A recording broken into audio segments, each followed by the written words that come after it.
তুই মিশন সম্পর্কে কিছু জানিস? তোর জন্য প্রথমে ব্যর্থ হতে হলো। আমাকে জ্ঞান দিতে বলছে কে তোকে? ওসমান, এটা আমাদের একটা ড্রিম ছিল, যা তুই ভেঙে দিয়েছিস। তুই আর্মি ক্যাপ্টেন? দেখে তো মনে হয় একদম বাচ্চা। মিশনে প্রথমবারই সফল হতে হবে, এটা কোথায় লেখা আছে? ওসমান, আবু সাইদ আমাদের বারবার সুযোগ দিবে না। সুযোগ করে নিতে হবে। প্রয়োজন হলে আমি নিজেই সে সুযোগ করে দিব। কি বলতে চাইছিস? এবারই আমার শেষ চেষ্টা। প্রয়োজনে প্রাণ দিয়ে দিব, তবুও পিছু হাঁটবো না। ওসমান, তুই একটা পাগল। সাইদ আমাকে পাগল করেছে। তুই জানিস না আমরা কতটা সুখী ছিলাম, কতটা সুন্দর ছিল আমাদের জীবন। আমার চোখের সামনে আমার স্ত্রী, কন্যা সন্তানদের নির্মমভাবে হত্যা চালায়। তখন ওর কাছে ভিক্ষা চেয়েছিলাম, আমার স্ত্রী সন্তানের প্রাণ। কিন্তু সাইদ আমার কোনো কথা শোনেনি। আমার চোখের সামনে আমার স্ত্রীর কপালে গুলি করে, তবুও বলেছিলাম আমার সন্তানদের অন্তত ছেড়ে দে, কিন্তু সেটাও করেনি। ট্যাঙ্কের নিচে রেখে আমার দুটো কলিজার টুকরা মেয়েকে মেরে ফেলে। সেদিন থেকে ভেবে নিয়েছিলাম আমার জীবন যতদিন থাকবে ততদিন শুধু আবু সাইদকে মারার জন্য চেষ্টা করব। নিজের প্রাণের বিনিময়ে হলেও ওর মাথায় এই বুলেট ঢুকাবো। ওসমানের কথা শুনতে শুনতে লক্ষ্য করলাম আশেপাশে সবাই গোল হয়ে বসে ওসমানের কথা শুনছে। শুধু কথাই না, তাদের কিছু চোখে জল, আবার কিছু চোখে ক্রোধ খুব ভয়ানকভাবে প্রকাশ হচ্ছিল। তাদের প্রতিটা চোখ যেন সাইদকে খুন করার পরিকল্পনা করতে ব্যস্ত আছে। অনেকেই মিশনে গিয়ে ইনজুরিতে পড়েছে, তবুও তাদের ভিতরে থাকা ক্রোধ ক্রমশ বাড়তে আছে। নিজেও চুপ করে থেকে আছি, কি বলবো ভেবে পাচ্ছি না। তোর কি মনে হয় ওরা আমার গোলাম? না, এরা আমার গোলাম না। এখানে যারা আছে সবাই তাদের পরিবারকে হারিয়ে আজ নিঃস্ব। শুধুমাত্র প্রতিশোধ নেওয়ার জন্য আমরা সবাই জুট হয়েছি। আর ইনশাল্লাহ আমরা একদিন ঠিকই সফল হব। বেঁচে থাকার শেষ সময় অবধি যুদ্ধ করব, ধ্বংস করার জন্য। যুদ্ধ করব ধ্বংস করার জন্য, প্রতিশোধ নিব হারানোর জন্য। শুনতে পেলি? হুম। যাও, সবাই বিশ্রাম করো। সবাই উঠে চলে গেল। শুধু একবার না, অনেকবার চেষ্টা করার পরেও কেউ সফল হয় না। তুই আমাদের দেখ, 10 বছরে কতবার চেষ্টা করেছি আমার নিজেরই মনে নেই। তুই তো শিক্ষিত তাই না? তাহলে তো এটা জানার কথা। রবার্ট ক্রুজ এবং মাকড়সা, হুম, জানি। সে নিজেও কিন্তু প্রথমবার সফল হয়নি। রাইট। হ্যাঁ। ওসমানের সাথে কিছু সময় কথা বলার পর বলল, পরশু আমরা মিশনে যাচ্ছি। না, এটা করলে অনেক ক্ষতি হবে। কেন? আমি শিওর না, বাট মনে হয় সাইদকে বার্মা থেকে সাহায্য করা হচ্ছে।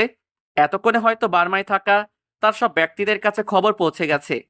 তারাও চুপ করে বসে থাকবে না, নিশ্চয়ই তাকে উপযুক্ত হেল্প করেছেন। তাহলে? অন্য একটা সুযোগের আশাতে থাকতে হবে। তাহলে এখন কি? প্রশিক্ষণ, সেটাও অনেক কঠোর করে। হুম। দেখতে দেখতে অনেক দিন চলে গেল। বাংলাদেশ আর্মি থেকে উপযুক্ত পরিমাণে প্রশিক্ষণের জন্য অস্ত্র পাঠানো হয়েছে গতকাল। যতদিন না অবধি সবাই সুস্থ হয়ে উঠছে, ততদিন মিশনে যাওয়া কোনোভাবে সম্ভব না। গুহার এক কোণে বসে এসব ভাবছি, তখনই একটা ছেলে আসলো। বয়স খুব বেশি হবে না, 10-12। Hi sir. হাই জুনিয়র, নাম কি তোমার? আকাশ, আপনার? নিলয়। স্যার, আপনি আর্মি? হুম, আর্মি ক্যাপ্টেন। স্যার, একটা কথা বলি। হ্যাঁ, বলো। আপনার আর্মি জীবন আমাকে শোনাবেন প্লিজ? তার আগে বলো, তুমি এখানে কেন? আগে তো দেখিনি কখনো। ওসমান চাচার ছোট ভাইয়ের ছেলে আমি। শুনেছি আব্বু আম্মুকে আবু সাইদ নামের কেউ একজন মারাতে চাচা আমাকে নিয়ে পালিয়ে যায়। আর তখন থেকেই আমি একটা মক্তবে পড়াশোনা করি। দুজন কথা বলছি, তখন কম বেশি অনেকে আমাদের কাছে আসলো। কি কথা হচ্ছে ক্যাপ্টেন? স্যার কি করে তার জীবনে ক্যাপ্টেন হয়েছে সেটা জানতে চাইছি, কিন্তু স্যার এটা বলতে নারাজ। আরে বললে কি সমস্যা? সমস্যা না, বাট কেন বাট না ক্যাপ্টেন? আজ তোমাকে বলতেই হবে। অনেক জোরাজুরি করার পর রাজি হলাম। এপ্রিল 29, 2018। জান্নাতের কথাতে সেদিন ঘুরতে বের হলাম। হোস্টেল থেকে লেকের পড়া 1.5 কিলোমিটার দূরত্ব। হোস্টেল থেকে সন্ধ্যায় বের হয়ে রিক্সা নিয়ে লেকের পার এসে দেখলাম জান্নাত বসে আছে। কত সময় লাগে? সরি, কোন মেয়ের সাথে ডেটিং করতে গেছিলি? কারোর সাথে যাইনি। সত্যি বল। আরে সত্যি বলছি। তা তুই কি আমাকে গোলাম পেয়েছিস? গোলাম না বউ। তোকে আমি আচ্ছা বাবু, আমি সরি। চল কোথায়? সামনে। ওকে। জান্নাতের সাথে হাঁটতে হাঁটতে একটা নির্জন স্থানে আসলাম। এত নির্জন জায়গায় আসার কি দরকার ছিল? তোমার কি কিছুই মনে থাকে না? এখানে মনে রাখার কি আছে? আজ কত তারিখ? 29 এপ্রিল। আজ কি ডে? আরে কি বলবে সেটা তো বলো। হুদাই এসব বলো কেন? তোকে এখানে আনাটাই আমার ভুল হয়েছে। প্লিজ বলো না আজ কি। আজ আমার বার্থডে নিলয়, আর তুমি বলছো আজ কি? শুধুমাত্র তোমার জন্য আমি বাসায় যাইনি। আর তুমি আজ এভাবে বলছো যেন তুমি আমার কোনো খোঁজ রাখো না। নিজের উপর নিজের রাগ হচ্ছিল। একটা মাত্র জিএফ, তাকেও তার জন্মদিনে উইশ করতে পারলাম না। গিফট করা তো দূরের কথা। আমি সরি সোনা। লাগবে না তোমার সরি। আমি কালকেই বাসায় চলে যাব। তাহলে আমার কি হবে? জানি না, কাল বাসায় যাব। একদম 2 মাস পরে হোস্টেলে ফিরবো। বাবু, তোমাকে ছাড়া আমি এতিম হয়ে পড়বো। এসব জানতে চাই না। বাবু, এখানে বসো। একটা পাথরের উপর বসিয়ে। সত্যি বলতে তুমি জানো আমার এবং আমার পরিবারের সাথে তেমন কোনো সম্পর্ক নেই। ভাইয়া আমাকে দেখতেই পারে না। তো আমি কি করব? এবারের মতো ক্ষমা করো। ক্ষমা কেন? তোমাকে কিছুই গিফট করতে পারলাম না। আমি কিছু চেয়েছি? না, তাহলে কেন বলছো? এমনি বললাম। কিছু সময়ের জন্য জান্নাত একদম চুপ হয়ে গেল। আমাকে গিফট করবে? কি লাগবে? তোমার ওয়ালেট বের করো, তারপর বলছি। হুম, এই যে। আমি এখন হোস্টেলে যাব। তুমি ঠিক 15 মিনিট পর আমার হোস্টেলে যাবে। তাহলে টাকা দাও। সেটা তো হবে না। মানে? তুমি দৌড়ে দৌড়ে গিয়ে হোস্টেলে গিয়ে জড়িয়ে ধরে ভালোবাসি বলবে, আর ওইটাই আমার গিফট। বাবু, এটা অসম্ভব। না গেলে অনেক খারাপ হবে। তোমার সময় 1 মিনিট পর থেকে শুরু হবে। জান্নাত। জান্নাত আর কিছু না বলেই আমাকে রেখে সিএনজি নিয়ে চলে গেল। কি করব ভেবেই পাচ্ছি না। এত কম সময়ে হোস্টেলে যাওয়া বলতে গেলে অসম্ভব। এক মুহূর্ত দাঁড়িয়ে না থেকে দৌড়াতে শুরু করলাম। 5 মিনিট দৌড়ানোর পরেই যেন শরীরটা হাঁপিয়ে আসছিল। যখনই মেইন রোড পার হতে যাব, ঠিক তখনই একটা গাড়ি এসে মেরে দেয়। ভাগ্য ভালো ছিল, গাড়ির স্পিড কম ছিল, না হলে খুব তাড়াতাড়ি উপরে পৌঁছে যেতাম। উঠে গিয়ে আবারও দৌড়াতে যাব, ঠিক তখন শুনতে পেলাম, এই ছেলে এদিকে আসো। তখন তো তোদের খেয়াল করিনি, দূর থেকে বললাম। তাড়াতাড়ি বলুন। তুমি জানো কাদের সাথে কথা বলছো? কাছে এসে দেখলাম আর্মি। আর তিনি অন্য কেউ না, স্বয়ং সিনহা স্যার। ভয়ে গলাটা শুকিয়ে গেল। কোথায় যাচ্ছ? স্যার, জিএফকে উপহার দিতে। গিফট? সেটাও দৌড়িয়ে? এটাই চেয়েছে। মানে? সব বললাম। কেন? পৌঁছে দেই? ধন্যবাদ স্যার। চলুন। স্যারের সাথে গাড়িতে উঠে দেখলাম আরো কয়েকজন আর্মি রয়েছেন। ঠিকানা বলো। Girls hostel, 3/1। নাম কি তোমার? নিলয়। দৌড়ানোর ক্ষমতা আছে? কলেজের মধ্যে টপার। শুধু কি এটাই, নাকি আরো কিছু পারো? সাঁতারেও দক্ষতা আছে। এটা নাও। স্যার, এটা? স্ত্রীর জন্য নিয়ে যাচ্ছিলাম, তার চেয়ে বরং স্ত্রীর জন্য তোমার এবং তোমার জিএফ এর গল্প সাথে নিয়ে যাব। মেজর স্যারের মুখে এমন কথা শুনে একটু লজ্জা পেয়ে চুপ করে গেলাম। লজ্জা পাওয়ার কিছু নেই, আমিও প্রেম করেই বিয়ে করেছি। আর শোনো, পরশু এই ঠিকানায় চলে আসবে। কেন স্যার? তোমার সাথে একটা মিটিং করব। কিন্তু স্যার, আমার কাছে এত টাকা নেই। আপনাকে তো বললাম জিএফ ওয়ালেট কেড়ে নিয়ে গেছে। এটা রাখো। স্যার, কি বলছেন এসব? এখন ধার দিচ্ছি, যখন সফল হবে তখন ফিরিয়ে দিবে। Okay sir. স্যারের সাথে কথা বলতে বলতে হোস্টেলে চলে আসলাম। মোবাইলে সময় দেখতে গিয়ে দেখলাম ফোন নষ্ট হয়ে গেছে। বুঝতেই পারছি না সময় এখনো আছে কিনা। স্যার, আসছি। সাবধানে থেকো। ধন্যবাদ স্যার। সবাইকে উদ্দেশ্য করে সালাম দিয়ে গার্লস হোস্টেলের নিচে থেকে জান্নাতকে ডাকলাম। জান্নাত নিচে এসে বলল, বাহ, এত তাড়াতাড়ি! হুম। হাত পেছনে কেন? এটা তোমার জন্য। ওয়াও, আই লাভ ইউ কুত্তা। আই লাভ ইউ টু কুত্তি। ক্যাম্পাসের মধ্যে জান্নাতকে জড়িয়ে ধরে কপালে চুমু দিতেই বলল, তোমার হাতে রক্ত কিভাবে আসলো? রাস্তায় পড়ে গেছিলাম। আসতে বলেছি বলেই কি আসতে হবে? ভালোবাসি যে। ঢং। গিফট পেয়েছো? হুম, আর অনেক happy. Love you. I love you too পাগল। জান্নাতের সাথে কথা বলতে বলতে রাস্তায় চলে আসলাম। এক সময় বললাম, এখন যাই, অনেক রাত হয়ে গেছে। এটা ধরো, ওয়ালেট দিয়ে। রেখে দাও, বেশি কিছু নাই। আমি বেশি কিছু দিতে পারিনি, বাট কিছু দিয়েছি। বুঝলাম না। হোস্টেলে গিয়ে দেখো। ঠিক আছে, বাই। হুম। আর শোনো, হ্যাঁ, বলো। I miss you. কাল বাসায় যেতে হবে। অনেক মিস করব। আমিও। এখন যাচ্ছি। জান্নাতের থেকে হাত ছাড়াবো, তখনই হাতে কামড় দিল। আউচ! মাইর খাবা। দাও। হাত দিয়ে মারার ভয় দেখাতেই চোখ বন্ধ করে নিল। যখন দেখলো আমি আর মারলাম না, তখন আবার হাতে কামড় দিল। মাথায় আলতোভাবে ধাক্কা দিতেই হাত দিয়ে মুখ মুচড়ে ধরলো। পাগলিটার ভাব দেখে মাথায় থাপ্পড় দিতেই অভিমানে মুখ ঘুরিয়ে নিল। তাহলে মারলে কেন? এটাকে মারা বলে? হুম। আর তুমি এখন শান্তি পাবে। বলুন মহারানী, আমাকে কি শাস্তি পেতে হবে? হাঁটতে হাঁটতে অনেক দূর এসে গেছি। এখন তুমি আমাকে কোলে নিয়ে আবার হোস্টেলে দিয়ে আসবে। তুমি না বললেও আমি এটাই করতাম সোনা। জান্নাতকে কোলে তুলে হাঁটাতে অনেকটা কষ্ট হচ্ছিল, যা জান্নাত ঠিকই বুঝতে পারছিল। তাই কোল থেকে নেমে কাঁধে উঠল। কাঁধে কেন? তোমার ঘাড়ে কামড় দিব তাই। মাইর দিব। তাই? এমন করবে না। কেন? আমার সুরসুরি পায়। জান্নাতকে কাঁধে করে নিয়ে হোস্টেলে এসে নামিয়ে দিলাম। ছাড়তে ইচ্ছে করছে না। পাগলি, যাও ঘুমাও এখন। এটা দাও। কেউ দেখে ফেলবে। দিবি কি না? রাগ দেখাও কেন? হুম। তাহলে কাকে রাগ দেখাবো বলো? হ্যাঁ, হয়েছে, এখন আসো। জান্নাতের ঠোঁটে আলতো করে ভালোবাসার রং এঁকে দিয়ে চলে আসলাম। পরের দিন বাস স্টপে জান্নাতকে সাথে নিয়ে একটা বেঞ্চের উপর বসে দুজন কথা বলছিলাম। শোনো, হ্যাঁ, বলো। আমার দিকে তাকাও। ওকে বাবু, তাকালাম। জড়িয়ে ধরো। পাবলিক পিটাইবে, কাঁধের উপর মাথা দিয়েই থাকো। তাহলে পাপ্পি দাও। তুমি কি আমাকে মাইর খাওয়াতে চাইতেছো?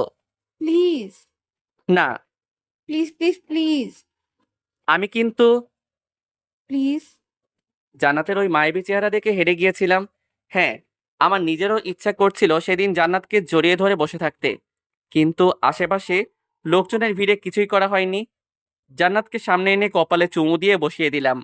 হঠাৎ হাসি শব্দ পেয়ে বাম দিকে তাকিয়ে দেখলাম কয়েকটা কাপল আমাদের দেখে মিটমিট করে হাসছে। নিজে একটু লজ্জা পেয়ে যাই। পাগলিকে বললাম, এমন পাবলিক প্লেসে করা ঠিক না। তবু পাগলির জন্য লজ্জা পেতে হচ্ছে। হঠাৎ কাঁধে কারো হাত পেয়ে পেছনে ঘুরলাম। বয়স্ক দুজন দম্পতি আসলো। অনেক সুখী হবি তোমাদের নতুন জীবনে। ধন্যবাদ চাচা। আর আমাদের জন্য দোয়া করবেন, যেন খুব তাড়াতাড়ি আমাদের সংসারে একটা বেবি আসে। অবশ্যই মা। এটুকু বলেই তারা চলে গেল। ওই পাগলি, আমাদের বিয়ে কবে হলো শুনি? তুমি কি চাও এখন আমি তোমাকে কামড় দেই? কালকের কামড়ের ব্যথা কমেনি, এখন কামড় দিলে সব দাঁত ফেলে দিব। যা, কথা নেই। আচ্ছা, ফেলবো না। জান্নাতের সাথে কথা বলতে বলতে বাস চলে আসলো। বাস আসাতে দুজনের মনই খারাপ হয়ে গেল। মলিন চেহারা নিয়ে দাঁড়িয়ে গেল। নিজের খেয়াল রেখো। হুম, তুমিও।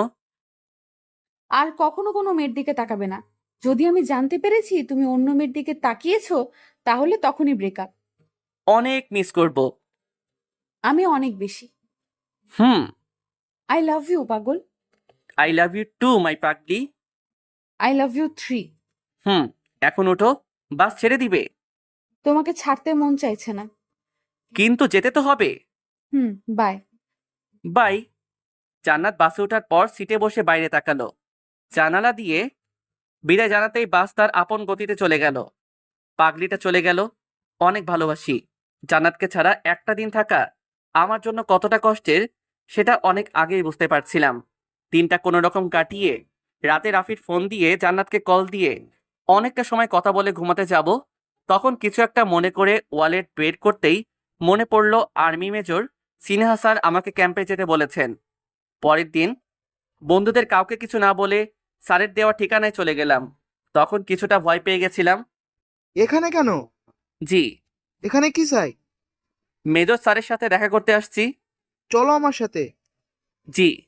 লোকটার সাথে হাঁটতে হাঁটতে একটা ক্যাম্পিং এর ভিতরে নিয়ে আসলো। স্যার, ছেলেটা আপনার সাথে দেখা করতে আসছে। রশিদ, তুমি যাও। Okay sir. লোকটা চলে যেতেই মেজর স্যার দাঁড়িয়ে কাছে এসে টেবিল থেকে ওনার বন্দুক, একটা পতাকা এবং একটা ওয়ালেট উপরে ছুড়ে দিল। কিছু সময়ের জন্য মেজর স্যারকে পাগল মনে হয়েছিল ওনার এমন কাজের জন্য। তিনটা জিনিস একসাথে আমার ধরা সম্ভব ছিল না, কারণ তিনটার দূরত্ব কিছুটা দূরে ছিল। অন্য দুটোকে রেখে লাল সবুজের পতাকাটাকে সম্মানের সাথে ধরে স্যারের হাতে দিলাম। আমার দিকে অবাক ভঙ্গিতে তাকিয়ে থেকে বলল, সাবাস বেটা, তুই সিলেক্ট হয়ে গেছিস। স্যার কিসের সিলেক্ট? তুমি বাংলাদেশ আর্মিতে সিলেক্ট হয়েছো। আজ থেকেই তোমার প্রশিক্ষণ শুরু। স্যার আপনার কথা আমার একদম মাথায় আসছে না। তুমি যদি টাকা বা ক্ষমতাকে ভালোবাসতে, তাহলে ওই দুটোর মধ্যে যে কোনো একটা ধরতে। বাট তোমার মধ্যে আছে প্রকৃত দেশপ্রেম। কিন্তু স্যার আমি এইভাবে। দেশকে ভালোবাসো?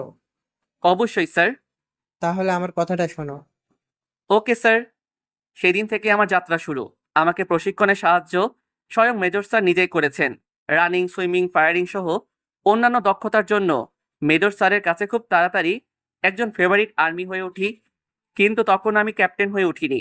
টানা 2 মাস ট্রেনিং শেষ করে একটা মিশনের জন্য সৈন্য সিলেক্ট করছিল। তখন মেজর স্যারের অনুমতিতে সেই মিশনে আমাকে সিলেক্ট করা হয় সেকেন্ড লেফটেন্যান্ট হিসেবে। সৌভাগ্যক্রমে মিশনে আমরা সাকসেসফুল হই। তখন ক্যাপ্টেন রশিদ স্যার বলেছিলেন, নিলয়ের মধ্যে অনেক দক্ষতা আছে, সবাই চাইলে ওকে বাংলাদেশ সিক্রেট আর্মিতে রাখা যায়। রশিদ স্যারের কথাটা শুনে অনেক ভালো লাগছিল, কারণ আমারও ইচ্ছা নিজের পরিচয় লুকিয়ে সবার কাজ করে যাব। ব্যাস, সেদিন বাংলাদেশ আর্মির সকল বড় স্যাররা বৈঠকে বসে এবং একটা সিক্রেট টিম গঠন করেন, যেখানে ক্যাপ্টেন হিসেবে ছিলেন জায়েদ স্যার। ক্যাম্প থেকে ফিরে এসে হোস্টেলে কাউকে পেলাম না, কারণ সবাই কলেজে ছিল। বিকেলবেলা সবাই হোস্টেলে আসতেই এক গাধা বকা শুনিয়ে জান্নাতকে কল করে হোস্টেলে আসতে বলে। সেদিন জান্নাত অনেক কান্না করেছিল।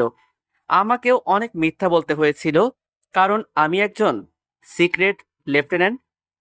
তার ঠিক 2 মাস পরে মেজর স্যার আমাকে ক্যাম্পে আবারও মিশনের জন্য ডাকে। সবকিছু রেডি করে সিক্রেট মিশনে যাই। সেটা ছিল কক্সবাজারের মুন্না ভাই নামের একজন ডাকাতের বিরুদ্ধে। সেদিন আমরা সাকসেস হয়েছিলাম, কিন্তু আমাদের ক্যাপ্টেন জায়েদ স্যার সবাইকে বিদায় দিয়ে শহীদ হন। তখন আমাদের সিক্রেট টিম প্রায় ভাঙার উপক্রম। ঠিক তখন কর্নেল শাহিন স্যার আমাকে ডেকে নতুন করে টিম করতে বলে। অবশ্য তখন আমি ক্যাপ্টেন পদবি পেয়ে গেছি। তখন আবরাবকে সব বলি। প্রথমে না না করলেও পরে রাজি হয়ে যায়, এবং তারপরে আমি এই অবস্থানে বাস্তবে ফিরলাম। অতীত থেকে বাস্তবে ফিরলাম, বুঝতে পারলে? জি স্যার। তবে স্যার, আপনার আর জান্নাতুল ম্যাডামের কি বিয়ে হয়ে গেছে? না, কেন? কারণ এখনো জান্নাত জানে না আমি কে। ও, হুম, এখন সবাই রেডি হয়ে নাও, প্রশিক্ষণ শুরু করতে হবে। মিশনে যাচ্ছি কবে? সময় বলে দিবে।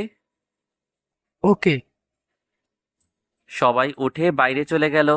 পুনরায় প্রশিক্ষণ শুরু করলাম। দক্ষতা যতই থাক না কেন, শিক্ষার শেষ নেই। টিমের সকল মেম্বাররা ওসমানের দলের সবাইকে প্রশিক্ষণ দিচ্ছিল। ফায়ারিং দক্ষতার জন্য ছোট ছোট কাঠের উপর ফায়ার করতে লাগলাম। এভাবে আরো কয়েকটা দিন চলে গেল। বলতে গেলে প্রায় 1 মাস এভাবেই অতিবাহিত হয়েছে। সব এখন আগের অবস্থায় ফিরে আসছে।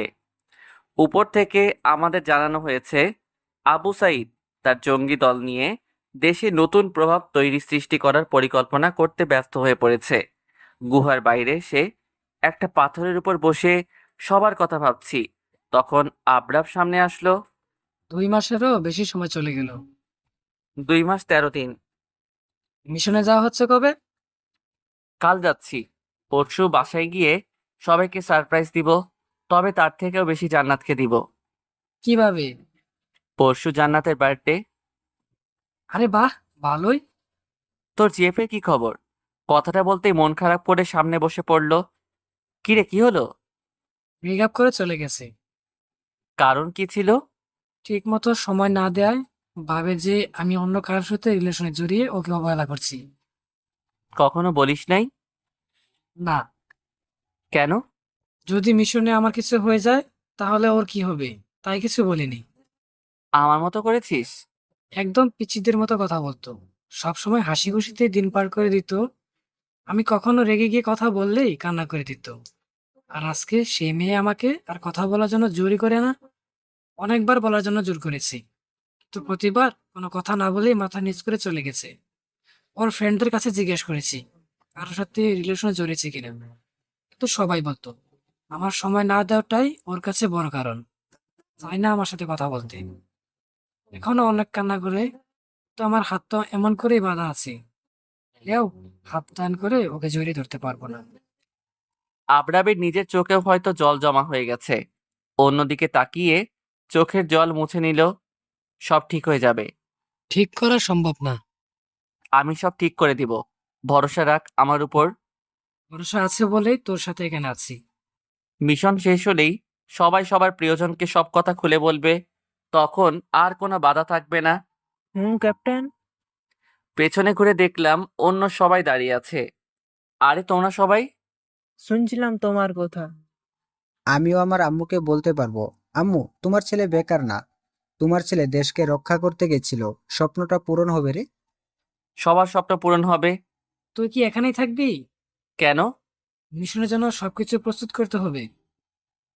তার আগে একটা কথা। কি ক্যাপ্টেন? সবাই মন দিয়ে মিশনে কাজ করতে হবে।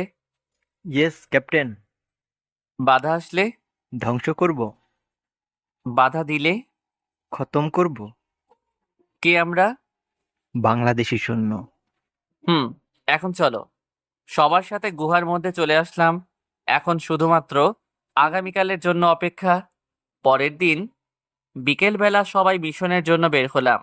বিকেলবেলা বের হওয়ার কারণ, সূর্য হেলে গিয়ে রোদের আলো দেয়, যেটা সরাসরি আবু সাইদ এবং তার জঙ্গি দলের চোখে গিয়ে পড়ে।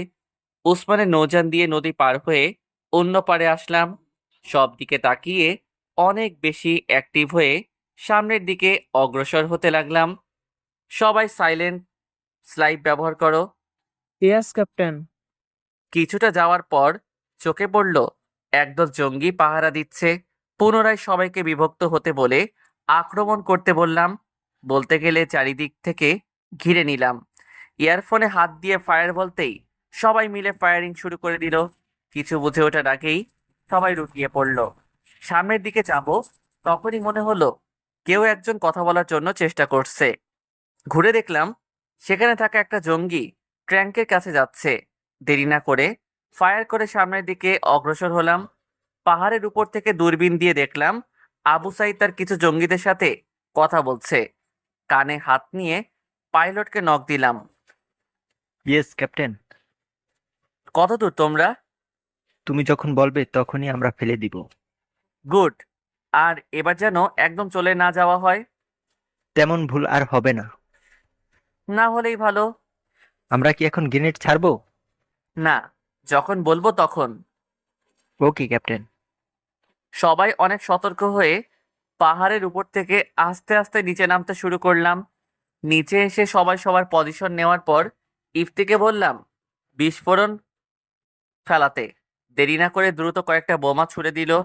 স্বাভাবিক হওয়ার আগেই আমরা আমাদের ফায়ারিং চালাতে শুরু করলাম। তবে এটা সাইলেন্ট বন্দুক না। যখন জঙ্গি দল পাল্টা জবাব দেওয়ার জন্য ফায়ার সাথে ট্যাঙ্ক আক্রমণ শুরু করে দিল, তখন মাহিকে বললাম, মাহি, নেটওয়ার্ক তৈরি করো খুব তাড়াতাড়ি। Yes captain. 1 মিনিটের মধ্যে নেটওয়ার্ক স্থাপন করে ইয়েস বলল। পাইলট শুনতে পারছো? ইয়েস ক্যাপ্টেন বলো। আমাদের থেকে 50 মিটার পূর্ব থেকে শুরু করে গ্রেনেড হামলা করো। ওকে ক্যাপ্টেন। মুহূর্তের মধ্যে গ্রেনেড হামলার ফলাফলে আবু সাইদের প্রায় সবগুলো ট্যাঙ্ক এবং 2/3 জঙ্গি মরে গেল। আবু সাইদকে তখনও সবাই রক্ষা করার জন্য তার চারপাশ ঘিরে দাঁড়িয়েছিল।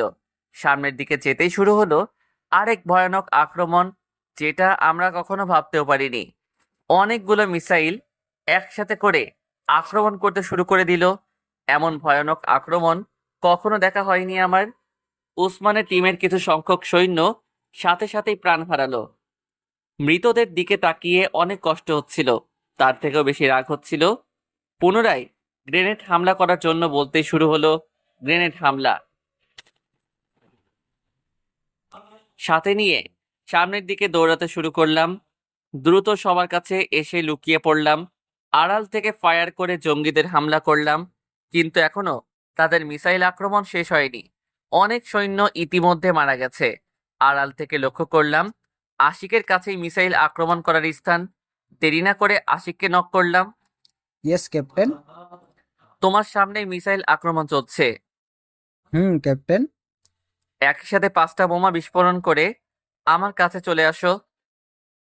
জ্যাকেট থেকে বোমা বের করে মিসাইলের দিকে ছুড়ে দিয়ে দৌড়ে আমার দিকে চলে আসতে যাবে, তখনই পায়ে গুলি লেগে পড়ে যায়। এক মুহূর্ত আড়ালে না থেকে আশিকের সামনে এসে ফায়ার করতে লাগলাম। এই সময়টার মাঝে আশিককে দ্রুত সরে যেতে বললাম। আশিক, তুমি দ্রুত আমার লুকানো জায়গায় চলে যাও। কিন্তু ক্যাপ্টেন, আমি ঠিক আছি। যেটা বলছি সেটা করো। হুম। আশিক লুকিয়ে পড়তে এক হাত দিয়ে ফায়ার এবং অন্য হাত দিয়ে গ্রেনেড মারতে লাগলাম। শুধু আমি নিজেই না, আর্মি টিম সাথে ওসমানের সকল সৈন্য চারদিক থেকে জঙ্গিদের আক্রমণ শুরু করে দিল। হঠাৎ লক্ষ্য করলাম একটা গাড়ি নিয়ে দ্রুত গতিতে চলে যাচ্ছে। সেখান থেকে সরে এসে গাড়ির টায়ারে ফায়ার করে গাড়িটা থামিয়ে দিলাম। গাড়িতে আর কেউ না, জঙ্গি ক্যাডার আবু সাইদ হাতে বন্দুক নিয়ে আমাকে গুলি করার আগে ওর হাতে গুলি করে বন্দুক ফেলে দিলাম। কাছে গিয়ে বন্দুক দিয়ে কয়েকটা মারতেই বসে পড়লো। মন চাইছিল এখনই ওকে খুন করে ফেলি। অনেক ইচ্ছা ছিল তোকে নিজের হাতে খুন করব, কিন্তু তোর মৃত্যু তো ওসমানের হাতেই হবে। মাহিকে নক দিলাম। মাহি, ওসমান কোথায়? মিসাইলের আক্রমণে আঘাত পেয়েছে, হয়তো বাঁচা সম্ভব না। দ্রুত আমার কাছে নিয়ে আসো, আমি জঙ্গিদের পেছনে। ওকে ক্যাপ্টেন। সাইদকে জিজ্ঞাসা করছি কেন সবার এতটা ক্ষতি করেছে, কিন্তু কুত্তার বাচ্চা চুপচাপ বসে আছে। হঠাৎ খেয়াল করলাম অনেকগুলো বিস্ফোরণ হলো। বুঝতে বাকি থাকলো না সেটা আমাদের টিম বিস্ফোরণ করিয়েছে। কিছু সময় পরের ওসমানকে সামনে আনা হলো। দেখে বোঝা যাচ্ছিল ওসমান আর বাঁচবে না, কিন্তু তার ইচ্ছাটাকে তো পূরণ করাই যায়। বন্দুক হাতে দিয়ে বললাম, ওসমান, তোর স্বপ্নটা আজ পূরণ করে নে। ওসমান ভাই, আমাকে দয়া করে মাফ করে দে। আমি এক্ষুনি এখান থেকে চলে যাব, আর কখনো বাংলাদেশে আসবো না। ওয়েট ওয়েট, তুই আসবি না মানে? তুই কোথা থেকে বাংলাদেশে আসছিস? বার্মা থেকে। ক্রোধটা যেন বেড়েই চলেছে। ওসমান, ফায়ার কর। ভাই, আমাকে ক্ষমা করে দে। আমি তোর পায়ে পড়ি, আমাকে মারিস না। আমিও আমিও তোর পায়ে ধরছিলাম আমার স্ত্রী সন্তানকে ছেড়ে দিতে, কিন্তু তুই সেটা শুনিস নাই। তোকে আমি কি করে ছেড়ে দিই বল? আল্লাহর কসম লাগে, আমাকে। কোনো কথা বলতে না দিয়ে ফায়ার করলো। প্রথম গুলিটা ওসমান চালালেও পরে সবাই মিলে আবু সাইদকে শুট করতে লাগলো। দীর্ঘশ্বাস ফেলে ওসমানকে নিয়ে এগোতে যাব, ঠিক তখনই একটা স্যালুট দিয়ে সেখানেই শেষ নিঃশ্বাস ত্যাগ করলো। নিজে না চাইতেও চোখ দিয়ে জল গড়িয়ে পড়ল। যে মানুষটা আমাদের এতটা সাহায্য করলো, নিজের পরিবারকে হারালো, আজ সেই মানুষটা নিজের প্রাণ হারালো সেই জানোয়ারের আক্রমণে। নিজ হাতে নেটওয়ার্ক তৈরি করে ওসমানের সকল মৃত সৈন্য এবং ওসমানের মৃতদেহ নিয়ে নৌযানে ওঠার পর পাইলটকে বললাম সব জায়গা ধ্বংস করে দিতে। ওসমানের গুহাতে এসে সব মৃত ব্যক্তিদের শুয়ে দেয়া হলো। পালকে বলে আশিকের গুলি বের করতে বললাম। নদী থেকে সবাই হাত মুখ ধুয়ে গুহায় আসলাম। স্যার, একটা কথা ছিল। হ্যাঁ বলো। ওসমান ভাই তো চলে গেল, এখন আকাশের কি হবে? সেটা নিয়ে কোনো চিন্তা করো না, আকাশকে আর্মি থেকে মাসে মাসে টাকা পাঠানোর ব্যবস্থা করে দিব খুব শীঘ্রই। আর জানাজা করতে কত দেরি হবে? কবর খুঁড়া অনেক আগে থেকেই শুরু হয়েছে। আমরা এখনকার মসজিদের ইমামকে বলে আসতে বলছি। ও, রাত প্রায় 10টার সময় সব কিছু শেষ করার পর আবারও গুহাতে চলে আসলাম। কাল সকাল হতেই আমাদের চলে যেতে হবে। সবাইকে বলতে পারবো নিজের পরিচয়। জান্নাতকেও সারপ্রাইজ দিতে পারবো। নিশ্চয়ই পাগলিটা বকা দিবে, মারবে, কিন্তু কিছু সময় পরেই আবার ভালোবাসবে। এসব ভাবতে ভাবতে কখন যে ঘুমিয়ে গেছি নিজেই বলতে পারবো না। পরের দিন মাহির ডাকে ঘুম থেকে উঠে স্বাভাবিক হলাম। গাড়িতে সময় দেখতেই দেখলাম প্রায় 11টা ছুঁই ছুঁই। গতকাল অনেক ধকল গেছে, তাই এমনটা হওয়াই স্বাভাবিক। ওসমানের সাথে কাজ করা সকলকে উদ্দেশ্য করে বললাম, অনেক অনেক ধন্যবাদ আমাদের এবং দেশ থেকে জঙ্গি মুক্তি করার জন্য। তবে আপনাদের সকলের কাছে আমার একটা অনুরোধ আছে। জি বলুন। আমি চাই আপনারা এই বন্দুকের ব্যবহার ছেড়ে দিবেন, একদম আগের জীবনে ফিরে যাবেন। কথাটা শুনে সবাই সবার সাথে কথা বলতে লাগলো। হঠাৎ মাঝখান থেকে কেউ একজন বলে উঠল, ঠিক আছে স্যার, আমরা সকালে এটার ব্যবহার ছেড়ে দিব। এটা হাতে নিয়েছিলাম শুধু প্রতিশোধ নেওয়ার জন্য, যা এখন খতম হয়েছে। তাই আর আমরা এটা ব্যবহার ছেড়ে দিয়ে নতুন জীবনের অগ্রসর হব। ধন্যবাদ সবাইকে। ক্যাপ আমাদের নেওয়ার জন্য উড়োজাহাজ আসছে। হুম, ভালো থাকবেন সবাই। অনেক অনেক শুভকামনা রইল আপনাদের নতুন জীবনের জন্য। আপনাদেরও ধন্যবাদ স্যার, আমাদের এতটা সাহায্য করার জন্য। আল্লাহ হাফেজ। আল্লাহ হাফেজ। দাঁড়িয়ে না থেকে সবাইকে বিদায় দিয়ে টিমের সকল মেম্বারদের নিয়ে উড়োজাহাজে উঠে বেল্ট পরে নিলাম। সবাই সবার দিকে তাকিয়ে হেসে দিলাম। হাসবই বা না কেন, এতদিন পর যে সবাই সবার মনের কথাটা প্রিয়জনদের বলার সুযোগ পেয়েছি। তাছাড়া সবাই তো এটাই চেয়েছিলাম। ক্যাম্পে আসতেই দেখলাম আর্মি ডিপার্টমেন্টের সবাই গোল হয়ে দাঁড়িয়ে আছে। উড়োজাহাজ থেকে নামতেই মেজর এবং কর্নেল স্যার এগিয়ে আসলো। সাবাস captain Niloy, thank you sir. তোমাদেরকেও স্বাগতম বয়েস। অনেক সাহসিকতার পরিচয় দিয়েছো। সবাই এখন বিশ্রাম নিতে যাও। 3টায় জেনারেল স্যার এসে সবার সাথে কথা বলবে। নিলয়, তুমি সবাইকে নিয়ে তাঁবুতে চলে যাও। Okay sir. স্যালুট জানিয়ে সবাইকে সাথে নিয়ে তাঁবুতে এসে কিছু সময় কথা বলার পাশাপাশি ড্রেস খুলে অন্য ড্রেস পরে নিলাম। বিকেল হতেই জেনারেল স্যার ক্যাম্পিংয়ে চলে আসলো। সবাই মিলে স্যারকে সালাম জানিয়ে কর্নেল স্যার কেবিনে নিয়ে গেল। কিছু সময় পরেই মেজর স্যার আমাদের ডেকে কেবিনে নিয়ে গেল।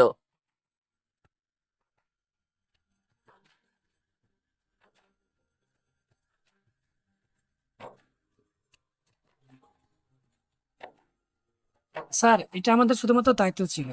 তোমাদের আগে অনেক সেনা গিয়েছে, ওদের সাথে লড়াই করেছে, কিন্তু কেউ সফল হয়নি। Well done. জেনারেল স্যার কিছু সময় কথা বলার পর বললাম, স্যার একটা লোক ছিল যে কিনা একজন আর্মি থেকে কোনো অংশে কম না। সে আমাদের সাথে ওর বিরুদ্ধে যুদ্ধ করেছে এবং সেখানে শহীদ হয়েছে। তবে তার একটা ভাতিজা আছে। তার ভরণ পোষণ যদি আর্মি থেকে নেওয়া হতো অনেক খুশি হতাম। মঞ্জুর। আর কিছু? আমাদের টিম আরো শক্তিশালী করতে চাই। পাশে থেকে সবসময় সাপোর্ট করব। আর আগামীকাল তোমাদের আনুষ্ঠানিকভাবে অভিনন্দন জানানো হবে।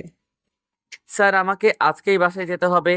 কথাটা বলার পরপরই মেজর স্যার আমাকে টেনে আলাদা নিয়ে আসলো। অনেক বড় কিছু হতে চলেছে, আর তুমি বলছো আজকে বাসায় যেতে হবে? স্যার, আজ ওর বার্থডে। জীবনে প্রথমবার সারপ্রাইজ দিতে চাইছি। প্লিজ স্যার, কিছু একটা ম্যানেজ করেন। তুমি আমাকে জেনারেল স্যারের থেকে বকা শোনাবে? স্যার, আপনিও তো ম্যাডামকে ভালোবেসে বিয়ে করেছেন। এখন যদি আমি না চাই তাহলে ব্রেকআপ। থাক, আর বলতে হবে না। দেখি কিছু করা যায় কিনা। আমি বাইরে আছি স্যার। হুম। বাইরে এসে অনেকটা সময় অপেক্ষা করার পর মেজর স্যার বাইরে আসলো।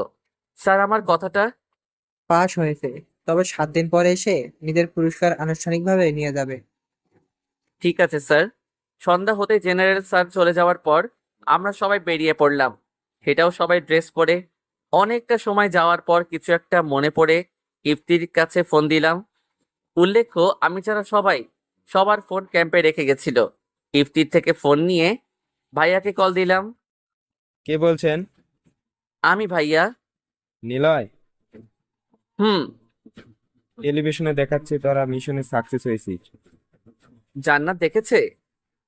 আরে না, আমি তো দপ্তর থেকে এটা দেখার সাথে সাথে কল দিয়ে এলাকার সবার টেলিভিশনের লাইন বন্ধ করে দিয়েছি। অনেক বড় হেল্প করছিস। কোথায় তুই এখন? বাসায় আসছি। ভাইয়া, তুই জান্নাতের বাসায় আসতে পারবি এখন? কেন? জান্নাতকে সারপ্রাইজ দিব। জান্নাত এখানে আছে? তুই চলে যাওয়ার পর পাগলামি শুরু করে দেয়, তাই অরিতা এখানে রেখেই পড়াশোনা করাচ্ছে। ঠিক আছে, এখন রাখছি। সাবধানে আসিস। হ্যাঁ। কল কেটে দিয়ে ইফতিকে ফোন দিয়ে দিলাম। বাস স্টপে এসে আমাদের নামিয়ে দিয়ে গাড়ি আবার যেতে শুরু করলো, কারণ অন্যদের সবাইকে বাসায় পৌঁছে দিতে হবে। তুই চলে যা। তুই কোথায় যাবি? একটা কেক আর ফুল কিনে বাসায় যাব। এখন রাত 11টা বাজে। গলির ভিতরে পেয়ে যাব। ঠিক আছে, সাবধানে আসিস। আবরাবকে বিদায় দিয়ে গলির ভিতরকার একটা দোকান থেকে কেক আর কয়েক ধরনের গোলাপ ফুল নিয়ে হাঁটতে শুরু করলাম। বাস স্টপ থেকে বাসা 5 মিনিট সময় লাগে। বাসায় এসে কলিং বেল বাজাতেই ভাইয়া দরজা খুলে দিল। হয়তো আমার জন্যই বসে অপেক্ষার প্রহর গুনছিল। ড্রেস পরে আসিস, কেউ দেখে ফেলবে তো। এখন দেখলে সমস্যা নেই। হাতে কি? জান্নাতের বার্থডে। লাইফে আজ প্রথম উইশ করব, কখনো ওকে উইশ করতে পারিনি। আমার সাথে আয়। হুম ভাইয়ার সাথে বাসার ভিতরে আসার পর ভাইয়া একটা রুমের মধ্যে রেখে কেক নিয়ে টেবিলের উপর রাখলো। হঠাৎ করে আমাকে রুমের মধ্যে রেখে ভাইয়া বাহিরে গিয়ে এসব কেন করছে সে নিজেই বলতে পারবেন।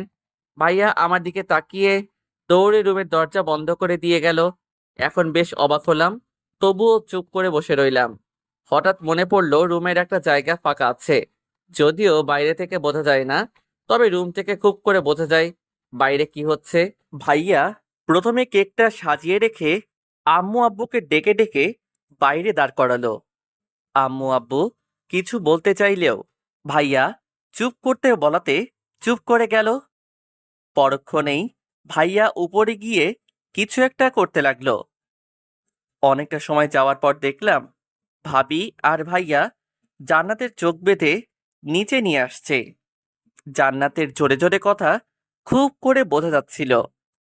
আপু, আমাকে এমন করার মানে কি? একটু অপেক্ষা কর। কেন অপেক্ষা করব?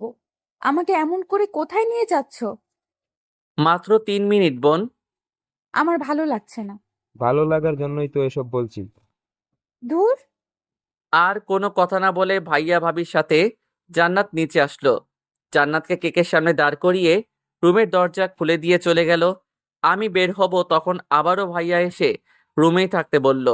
শালার কপাল একটা, মনটা চাইতাছে বাসা থেকে এক্ষুনি বের হয়ে যাই। এতদিন পর বাসায় আসলাম, এসেও এসব দেখতে হচ্ছে। তবুও মুখ বুজে আছি। দরজার আড়াল থেকে সবার কথা শুনতে লাগলাম। ভাইয়া কিছু সময় কথা বলার পর আমাকে বলল, ক্যাপ্টেন, এখন আসো। বুঝতে বাকি রইল না ভাইয়া আমাকে ডাকছে। রুমে না থেকে বাইরে বের হতেই আব্বু আম্মু ভাবি সহ অবাক ভঙ্গিতে তাকিয়ে আছে। আমাকে এই অবস্থায় দেখবে কখনো কল্পনাও করতে পারিনি। ভাইয়া সবাইকে ইশারা করে চুপ করতে বলল, কিন্তু আম্মু তখনও আমার দিকে তাকিয়ে আছে। কোনো কথা না বলে আব্বু আম্মুকে জড়িয়ে ধরলাম, কিন্তু ভাইয়ার জন্য কোনো কথা বলতে পারছিলাম না। এবার ভাইয়া শুরু করলো। হ্যাপি বার্থডে শালিকা। তবে তোর জন্য সারপ্রাইজটা সামনে অপেক্ষা করছে। কি দেখবি? চোখ খুলে দিলে তো দেখবো, তাই না? ওরে তার চোখের বাঁধন খুলে দাও। ঠিক আছে আম্মা। আম্মুর কথা মতো জান্নাতের চোখের বাঁধন খুলে দিয়ে আমার দিকে এক নজর তাকানোর পর কয়েকটা পিছে গিয়ে বসে পড়ল। ভাবি জান্নাতকে ধরে দাঁড় করাতেই কান্না করে দিল। কেমন আছো? আম্মু, আমি তোমার ছেলের সাথে কথা বলতে চাই না। ওনাকে বারণ করো যেন আমার সাথে কথা বলতে না আসে। আম্মু মানে? তোদের কথা সবাই জানে। ও। কেক কাটা শেষ করে জান্নাতের সাথে রুমে আসলাম। এখনো কান্না করতেই আছে। টেবিলের উপর ফুলটা রেখে দাঁড়াতেই দৌড়ে এসে জড়িয়ে ধরলো। আরে কান্না করছো কেন? তুই আমাকে মিথ্যা কথা বলেছিস সব সময়। একটা কথা মিথ্যা বলেছি। কেন ছেড়ে গেছিলি আমাকে রেখে? এটার জন্য। এটা মানে? জান্নাতকে ছাড়িয়ে ভালো করে ড্রেস দেখালাম। হয়তো এখন অবধি আমার ড্রেস খেয়াল করেনি। তুই আর্মি হুম। ট্রেনিং এ গেছিলি? না, মিশনে। কিসের মিশন ছিল? কাল জানতে পারবে।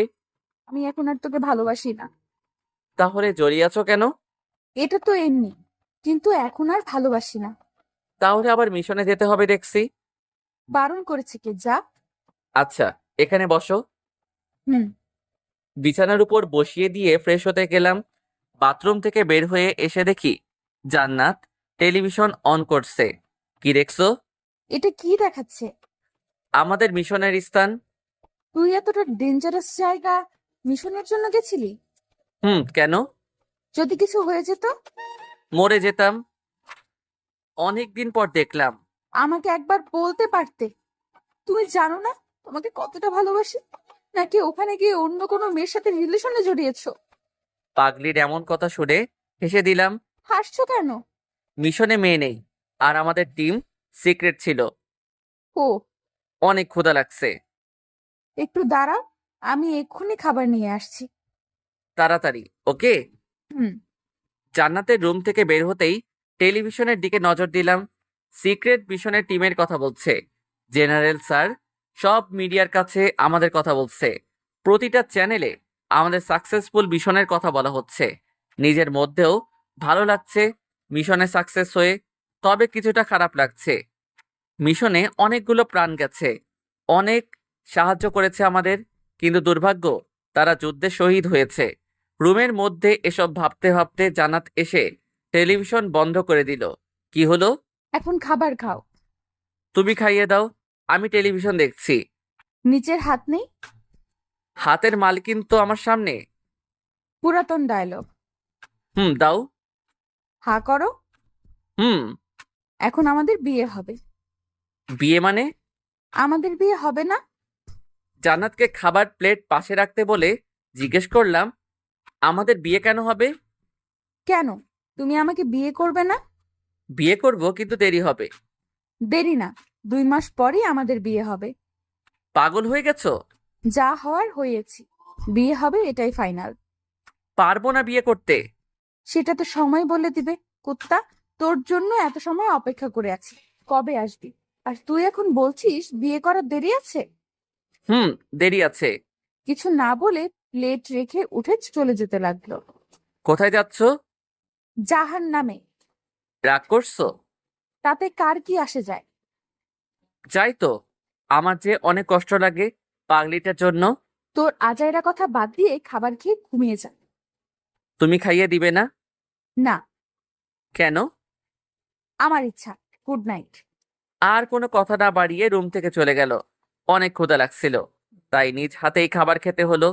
লক্ষ্য করলাম হাতের অনেক জায়গা ক্ষত হয়ে কেটে গেছে, আবার কোথাও কোথাও আঙুলের ছ্যাঁক লেগেছে। খাবার শেষ করে ড্রেস চেঞ্জ করে নিয়ে জান্নাতের রুমের কাছে আসলাম।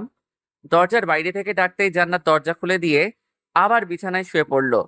দরজা বন্ধ করে জান্নাতের পাশে শুয়ে বলতে লাগলাম, এতই যদি রাগ থাকতো তাহলে দরজা খুলে দেওয়ার কি দরকার ছিল? তোকে কিন্তু এখন সত্যিই মারবো আমি।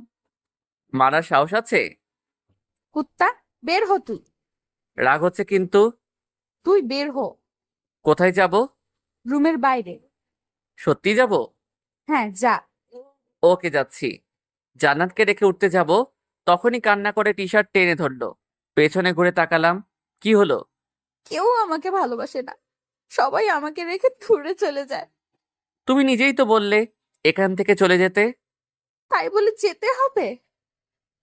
হবে। যখন সবাইকে রেখে একদিন আমি নিজেই চলে যাব, তখন বুঝবে। সব সময় আজে বাজে কথা বলতে খুব ভালো লাগে। আচ্ছা, আমি সরি। দেখো, আমি কান ধরছি। চুপ করে থাকাতে দাঁড়িয়ে কান ধরে উঠবস করতে শুরু করতেই চোখের জল মুছে ছাদে উঠে গলাটা শক্ত করে জড়িয়ে ধরলো। ইচ্ছে করে ফ্লোরে শুয়ে পড়লাম। আমার উপর জান্নাত। শরীরে একটু শক্তি নেই, আমাকে ধরে রাখতে পারে না। একদম শক্তি নেই। এখন কি এইভাবেই ফ্লোরে শুয়ে থাকবো? তুমি উঠতে দিলে তো উঠবো, তাই না? আমি তো উঠবো না, এভাবে থাকবো। তোমার এই বদভ্যাস কি কখনো যাবে না?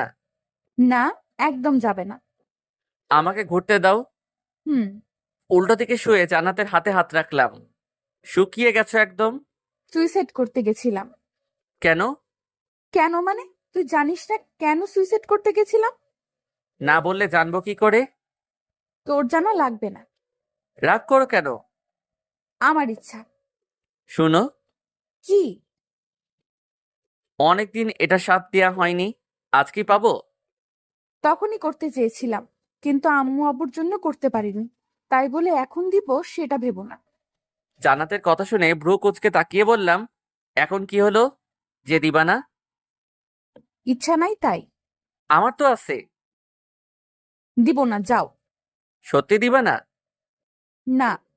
ওকে, তাহলে রুমে গিয়ে ঘুমাই যাই। এখান থেকে আর কোনো লাভ হবে বলে মনে হয় না। হুম। উঠো। ওকে। জান্নাত আমার থেকে উঠতেই দাঁড়িয়ে জান্নাতের দিকে দেখে এক চিলতে হাসি দিয়ে রুম থেকে বের হয়ে আমার রুমে এসে রুমটা লক করে ঘুমিয়ে গেলাম। পরের দিন বাইরে থেকে ভাবির আম্মুর ডাকে ঘুম থেকে উঠলাম। ফ্রেশ হয়ে নিচে এসে দেখলাম জান্নাত ছাড়া সবাই আছে। বেশ অবাক হলাম, সবাই আছে বাট জান্নাত কোথায় গেল? ভাবি জান্নাত কোথায়? ঘুমাচ্ছে। ও, কেন?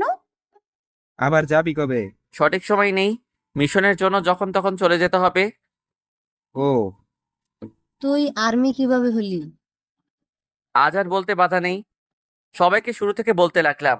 সব খুলে বললাম। জান্নাতের পাগলামোর জন্যই তাহলে এটা হয়েছে? হুম। এখন তাহলে জান্নাতকে বিয়ে করে নে, তাইলেই হয়। আম্মু, আমি জান্নাতকে বিয়ে করতে চাই না। কেন? না মানে করব, বাট একটু সময় নেওয়ার পর। কত সময় পর? যতদিন না তোদের বাচ্চা হয় ততদিন। মায়ের খাবি? আমাদের বাচ্চা নেওয়া দেরি আছে। আমার বিয়ে করাও অনেক দেরি আছে। বাচ্চা হলে তুই বিয়ে করবি তো? আগে হোক তারপর। আগে বল। হ্যাঁ, বাচ্চা হলে করব। বৌমা, বাচ্চা নিয়ে নাও। হুম। বুঝতে পারছিলাম ভাবির মতের বিরুদ্ধে আব্বু কথাটা বলল। ভাবিকে দেখে ঠিক বোঝা গেলেও চেহারা দেখে ঠিকই বোঝা যাচ্ছিল সে এখনই বাচ্চা নিতে রাজি না। কিন্তু বিয়ের পর বাচ্চা নিতে কেন এত সমস্যা হবে? ভালোবেসে বিয়ে করেছে, আর সংসারকে আরো জোরালো করতে হলে সন্তান অনেক বেশি জরুরি। ভাইয়ার দিকে তাকাতেও বুঝলাম সে নিজেও নারাজ। সবাইকে এমন দেখতে ভালো লাগছিল না, তাই বললাম, তোমাদের বাচ্চা নেওয়ার আগেই আমরা বিয়ে করব। নাস্তা শেষ করে জান্নাতের রুমে এসে সোফার উপর বসে ফোনে গেম খেলতে শুরু করলাম। অনেকটা সময় যাওয়ার পর জান্নাত ঘুম থেকে উঠে আমাকে দেখতে পেয়ে বলল, লুচু, তুই এখানে? তোর বাপের বাসা এটা যে থাকতে পারবো না? তুই আমার রুমে কেন আসছিস? বাসার সব রুম আমার। ওকে, তাহলে আমি আজকেই তোর বাসা ছেড়ে চলে যাব। দেখ, আমার রাগ তুলবি না। তুললে কি করবি? এমন কিছু করব যা তুই স্বপ্নেও ভাবতে পারবি না। আমার কথা শুনে জান্নাত হো হো করে হেসে দিল। তোর কিছুই করার সাহস নাই। রুম থেকে বের হ। তোর ল্যাপটপের পাসওয়ার্ড কি সেটা আগে বল। নিলয় কুত্তা ইংরেজিতে। মজা করছি না, সত্যি। আমিও না। ধুর। আর কোনো কথা না বাড়িয়ে জান্নাত চলে যাবে তখন বলে গেল, পাসওয়ার্ড নিলয় জান্নাত। বসে না থেকে ল্যাপটপ অন করে ওয়েবসাইটে গিয়ে আমার নিজ ইমেইল অ্যাকাউন্ট লগ ইন করে সিক্রেট আমি ডিপার্টমেন্টে গিয়ে নিউজ দেখতে লাগলাম। অনেকটা সময় যাওয়ার পর জান্নাত রুমে এসে সোজা কোলের উপর বসে জড়িয়ে ধরলো। পাগড়িটাকে এক হাত দিয়ে জড়িয়ে নিয়ে অন্য হাত দিয়ে কাজ করতে লাগলাম। প্রায় 15 মিনিট নিউজ দেখার পর ওয়েবসাইট থেকে বের হয়ে রিমুভ করে দিলাম। হয়ে গেছে। আদর করো। কাল রাতে করতে চেয়েছিলাম, বাট তুমি করতে দাওনি, তাই আমিও আজ করব না। কি হলো? কিছু না। নাস্তা করে আসো। না, করব না। কেন? ইচ্ছা নাই। কি করতে ইচ্ছা করছে? মরে যেতে। এবার অনেক রাগ হচ্ছিল, বারবার একই কথা শুনতে একদম ভালো লাগছিল না। চলো। কোথায়? তোর মরতে ইচ্ছা করছে তাই তোকে মেরে ফেলতে। কিন্তু আমার তো অনেক ভয় করে। ভয় করবে না, চল এখন। না, আমি যাব না। কেন চল? খুব তো মরতে ইচ্ছা করছিল। কেউ আমাকে বোঝে না। তুই এখন অনেক বেশি ঢং করছিস। তুমি আমাকে তুই করে কেন বলছো? তুই এটা করে বলার মতো কথা বলছিস, তাই বলছি। আমার ক্ষুধা লাগছে। তো খা, আমায় বলিস কেন? এনে দাও। যা ভাগ। আমার দিকে কিছু সময় তাকিয়ে থাকার পর মাথা নিচু করে চলে যেতে লাগলো। এমনটা কার ভালো লাগে? মাত্র বাসায় আসলাম, এসেই ওর আজে বাজে কথা শুরু হয়েছে। একটা সময় ভালো করে কথা বল, কিন্তু সেটা কেন করবে? কিছু বললেই হাত কাটবে, কান্না করবে, কিংবা বাসা থেকে চলে যাওয়ার কথা বলবে। মেজাজটা একদম খারাপ করে দিয়েছে। হঠাৎ জান্নাতের ফোনে কল আসতেই হাতে ফোন নিয়ে ফ্লোরে ছুঁড়ে মারলাম। শালার ফোন বাজার সময় পায় না। জান্নাতের রুম থেকে বের হয়ে আমার রুমে চলে আসার পর ঘুমিয়ে গেলাম। শরীরটা অনেক ক্লান্ত, তাই ঘুমানো দরকার। বিকেলবেলা ভাবির থেকে জানতে পারলাম জান্নাত মন খারাপ করে ছাদে গেছে। প্রথমে যেতে না চাইলেও পরে রাগানোর জন্য গেলাম। দোলনার উপর বসে বসে চিপস খাচ্ছেন। মন খারাপ তবুও যেন খাওয়া বাদ যাবে না। জান্নাতের পাশে বসতেই কিছুটা সরে গেল। দাও তো। হুম। চিপস খাওয়া শেষ করে ছাদ থেকে চলে যাবে তখন হাত ধরলাম। কোথায় যাচ্ছ? নিচে। যেতে হবে না। কেন? আমরা এখনো প্রেম করব। No thanks. তোকে। উঠে কোমর ধরে কাছে টেনে নিলাম। কি হচ্ছে এসব? প্রেম। এটা ঠিক না কোনটা? যেটা করছো। এখনো তো কিছুই করিনি, বাট এখন শুরু করব। কি করবে? জান্নাতের গাল দুটো ধরে দুজনের ঠোঁট এক করে নিলাম। কিছু সময় যেতেই জান্নাত আমার থেকে ছুটে গিয়ে বলল, আমাকে বিয়ে করবি না? তাহলে আমার সাথে এসব কেন? বিয়ে তো করব, কিন্তু সেটা কিছুদিন পরে। তাহলে এসবও কিছুদিন পরেই করবি। যদি এখন করি? তোর খবর আছে। কি করবে? চিৎকার করব কিন্তু। বারণ করছে কে? সত্যি বলছি। করো, চাইলে তোমার সাথে আমিও করব। পাগল ছাগল। ছাগল না শুধু, পাগল। কাল কলেজে যাবে? হুম। চলো ঘুরতে যাই। এখন? হ্যাঁ। না, রাতে যাব। রাতে কেন? ভূত দেখাবো তাই। তৈরি থেকো তাহলে। হুম। দুজন অনেকটা সময় কথা বলার পর নিচে চলে আসলাম। রাত হতেই দুজন বের হলাম। জান্নাত শাড়ি আর আমি ভাইয়ার একটা পাঞ্জাবি পরে রাস্তার পাশ দিয়ে দুজন দুজনের মতো হাত ধরে হাঁটছি। জান্নাত, যদি আমাকে আবারও যেতে হয় কি করবে তুমি? মিস করব। ভুলে যাবে না তো? ভুলার হলে আগেই ভুলে যেতাম। হুম। ওই শোনো। বলো। কোলে নাও। তুমি বাচ্চা নাকি? হুম, বাচ্চাই তো। মাইর দিব। রাতে তো খাবার খেলাম, মায়ের কিভাবে হজম করব? আগে বললে খাবার আর খেতাম না। ঢং করতে ভালোই জানো। তোমার থেকে শিখছি। আমি কবে শিখাইলাম? তোমার সাথে থাকতে থাকতে শিখে গেছি। এখন কোলে নাও। নিচ্ছি। Good boy. এত মোটা হয়েছ কেন? ওই চুপ। প্রয়োজন হলে আরো মোটা হব। কোনো সমস্যা? একদমই না। আমার কি সমস্যা হবে? শুধু থানায় পুরুষ নির্যাতন করব তোমার নামে। চুপ। কোন কুত্তিকে কোলে নিলাম? কথায় কথায় কামড় দেয়।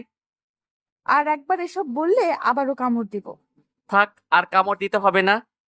হুম। রাতে আরো কিছু সময় দুজন ঘোরাঘুরি করার পর বাসায় চলে আসলাম। জান্নাতকে রুমে রেখে আমার রুমে এসে ফ্রেশ হয়ে ঘুমিয়ে গেলাম। কয়েকটা দিন বাসাতেই কেটে গেল। কলেজে যাওয়ার জন্য রেডি হয়ে নিচে এসে নাস্তা করে জান্নাতের সাথে কলেজের পথে রওনা দিলাম। এখন যেন কোনো মেয়ের দিকে তাকানো না দেখি। তাকালে কি হবে? তোর চোখ তুলে নিব। তাহলে তোমাকে দেখবো কি করে শুনি? আমাকে দেখতে হবে না, তোমাকে আমি দেখতে পেলেই হবে। আচ্ছা, শুধু তোমাকেই দেখবো। মনে থাকবে? হ্যাঁ, থাকবে। আমার কিউট বাবু।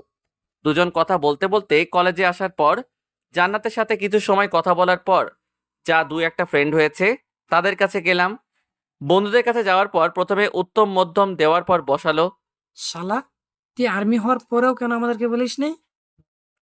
জানলে কি করে আর্মি? সারা বাংলাদেশ জানে, আর আমরা জানবো না? তাহলে এটাও জানিস আমরা সিক্রেট ছিলাম? তাই বলে বলবি না? এখন তো জানিস। হুম। নিলয়, তোর সাথে আমার কিছু কথা আছে। হ্যাঁ, বল। কিছু সময় চুপ থাকার পর খুব শান্তভাবে বলতে লাগলো। আইরিনকে ছাড়া আমি কখনো হ্যাপি হতে পারবো না। বলিস নাই? অনেকবার বলতে চেয়েছি, কিন্তু আমার কথাই শুনে না। ও জানে তুই আর্মি? ওর ফ্রেন্ডরা বলছে জানে। কলেজে আসছে? হ্যাঁ, আসছে। তুই জানলে কি করে? সালা, ভাবি ওই আমার, আমি খোঁজ নেবে না তো কে নেবে? ভাবির চোখেই দেখবি। তোরা থাক, আবরাব আর আমি কথা বলে আসছি। তাহলে আমরাও আসি। কোনো দরকার নেই ভাই। সালা ফেল করবি যা। ওদের কোনো উত্তর না দিয়ে আবরাবকে নিয়ে আইরিনকে খুঁজতে শুরু করলাম। আইরিন অনার্স সেকেন্ড ইয়ারে, মানে আবরাবের থেকে 2 ইয়ার জুনিয়র। জান্নাতের মতো একদম বজ্জাত না, অনেক শান্ত একটা মেয়ে। প্রায় 5 মিনিট খোঁজার পর দেখলাম আইরিনের ফ্রেন্ডের সাথে আড়ালে বসে আড্ডা দিচ্ছে। হাই। জি ভাইয়া, কিছু বলবেন? আইরিনের সাথে কথা ছিল। আইরেন, তুই থাক, আমরা যাচ্ছি। আমিও যাব। তোমার সাথে কথা আছে। কথা বলার ইচ্ছা নেই। দেখলি, এটাই আমাকে দিনের পর দিন পাগল করে দিচ্ছে। কিছু বলতে চাইলেই এটা বলে দূরে চলে যায়। আরে ভাই, আমিও তো একটা মানুষ, তাই না? কতটা সহ্য করবে এমন অবহেলা?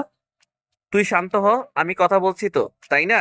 কিন্তু আবরাবকে অনেক বুঝিয়ে চুপ করানোর পর বললাম, শোনো আইরিন, আবরাব যদি অনার্স শেষ করার পরেও যদি বেকার থাকতো তাহলে তোমার কেমন লাগতো? তোমার পরিবার কি আবরাবকে মেনে নিত? উল্টো তুমি তাকে জবের জন্য চাপ দিতে। আপনি কিছুই জানেন না? আমি ওকে এসবের জন্য না। ও আমাকে ঠিকভাবে সময় দেয় না, একটু কথা বলার পরে চলে যায়। যেখানে আমার বান্ধবীদের বয়ফ্রেন্ডরা সবসময় ওদের সময় দেয়, রাতের বেলা ঘুরতে যায়, কিন্তু ও আমাকে কখনো কোথাও ঘুরতে নিয়ে গেছে? ঘুরতে গেলে কি ভালোবাসা প্রকাশ পায়? না। কিন্তু ভাইয়া, ভালোবাসার মানুষটাকে যদি সময় দিতে না পারে তাহলে কিসের ভালোবাসা? তোমাকে একটা কাহিনী বলি, তার আগে তুমি শান্ত হয়ে বসো। হুম। আবরাব এবং আইরিনকে একসাথে বসানোর পর বললাম, যখন আমাদের মিশনের আর একটা দিন আছে তখন সবাই সবার ইচ্ছাকে বলছিলাম, মিশন শেষ হওয়ার পর কে কি করবে। আশিক বলছিল তার আম্মুকে বলবে সে বেকার না, মাহি বলছিল সে তার জিএফকে বলবে তার জব মিলে গেছে। এভাবে সবাই সবার মনের ভিতরকার কথা বলছিল। কিন্তু আবরাব কি বলছিল জানো? জানবে কি করে? তুমি তো সেখানে ছিলেই না। আবরাব বলছিল সে তার পাগড়িটাকে সব বলে অনেক বেশি সময় দিবে, আর আমাদের সবার জন্য এটাই সেই সুযোগ, প্রিয়চন্দ্রের অনেক বেশি সময় দেওয়া। আর তুমি এখন ওকে অবহেলা করছো। যখন আবরাব আবার চলে যায় তখন কি হবে? তখন ওকে মিস করলেও কোনো লাভ হবে বলে মনে হয় না। তুমি কি বলেছিলে? কাঁধে উঠে হঠাৎ করেই এমন কথা বলাতে কিছুটা আঁতকে উঠে খেয়াল করলাম জান্নাত, তুমি এখানে? পাগলটার কথা শুনছিলাম। তাই? হুম। আর আইরিন, তুমি একদম ওদের কথায় কান দিবে না। আগে শাস্তি, তারপর ভালোবাসা। ঠিক বলেছো আপু, কিন্তু কি শাস্তি দেওয়া যায়? কানে ধরে উঠবস। এটাকে কান ধরে উঠবস করিয়েছিলাম। গুড আইডিয়া, চলো এখন শুরু হয়ে যাও। আর এখানে সবাই আছে, কলেজের সিনিয়র, তার উপর আমি একজন আর্মি। এখন তুমি শুধুমাত্র প্রেমিক, তাই কথা কম বলে তাড়াতাড়ি করো। নিলয়, আবরাবকে কিছু না বলে জান্নাতকে চুপি চুপি বললাম, এটা কেন বললে? চুপ থাকো। আর নিজেদেরটা দেখো কেন? আমাদের মেয়েদের জায়গা থেকে একবার ভাবো, কতটা কষ্ট করতে হয় আমাদের। কষ্টের ফলটা কিন্তু মিষ্টি হয়েছে। হয়েছে, আর বলতে হবে না। বারণ করো না ওকে। কখনো না। আইরিন আপু, তুমি ওনাকে কান ধরতে বলো। ওই তুমি ধরো। কিরে সালাম। ভাই ধর। কান ধরো। আইরিনের কাছে হার মেনে কান ধরে উঠবস করতে শুরু করলো।